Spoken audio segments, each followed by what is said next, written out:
خوش ہیں؟ Yes. تو پھر خدا کے جلال کے لیے زوردار تالیاں دیں۔ میرے عزیزوں، آج ہم بات کریں گے کہ خدا کی بادشاہی میں کون سے لوگ جائیں گے۔ آج ہم سیکھیں گے کہ خدا کی بادشاہی میں کس طرح کے لوگ رہتے ہیں۔ تو میرے عزیزوں، پہلا یوحنا اس کا 2 باب اور اس کی 17 آیت میں لکھا ہے کہ خدا کی بادشاہی میں ایسے لوگ رہیں گے جو خدا کے حکموں کو مانتے اور خدا کے حکموں پر چلتے ہیں۔ اور اس کے علاوہ میرے عزیزوں، یسوع مسیح نے بتایا کہ خدا کی بادشاہی ان کو ہی ملے گی جو خدا کی تلاش میں رہتے ہیں اور خدا کی خوشنودی حاصل کرنا چاہتے ہیں۔ تو میرے عزیزوں، جب ہم کلام کو پڑھتے ہیں تو کلام میں بہت ساری ایسی خوبیاں بتائی گئی ہیں جو ہمیں سیکھنی چاہیے، ہمیں حاصل کرنی چاہیے، اور وہ ہمارے لیے گائیڈنس ہے۔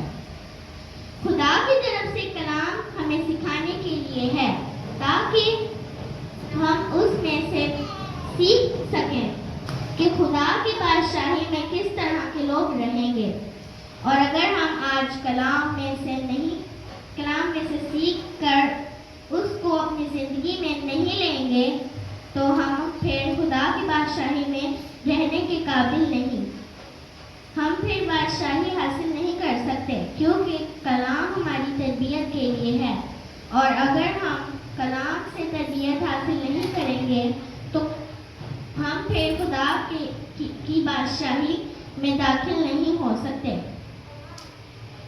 میرے عزیزوں، خدا کی بادشاہی میں وہی لوگ رہیں گے جو خدا کے کلام کو سیکھنے اور خدا کے کلام سے تربیت حاصل کرتے ہیں۔ تو خدا کے کلام میں ایسی تربیت دی جاتی ہے کہ آپ اچھے ماں باپ کیسے بن سکتے ہیں، آپ اچھے بیٹا اور بیٹی کیسے بن سکتے ہیں، آپ اچھے مسیحی کیسے بن سکتے ہیں، آپ اچھے رشتہ دار کیسے بن سکتے ہیں۔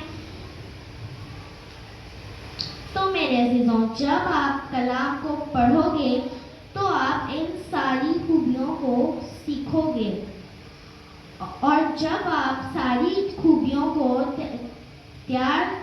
سیکھ جاؤ گے تو آپ خدا کی بادشاہی میں رہنے کے لیے خود کو تیار کر لو گے، اور آپ پھر خدا کی بادشاہی میں رہ سکتے ہو، اور آپ پھر اس قابل ہوگے کہ آپ کو فردوس میں جگہ ملے۔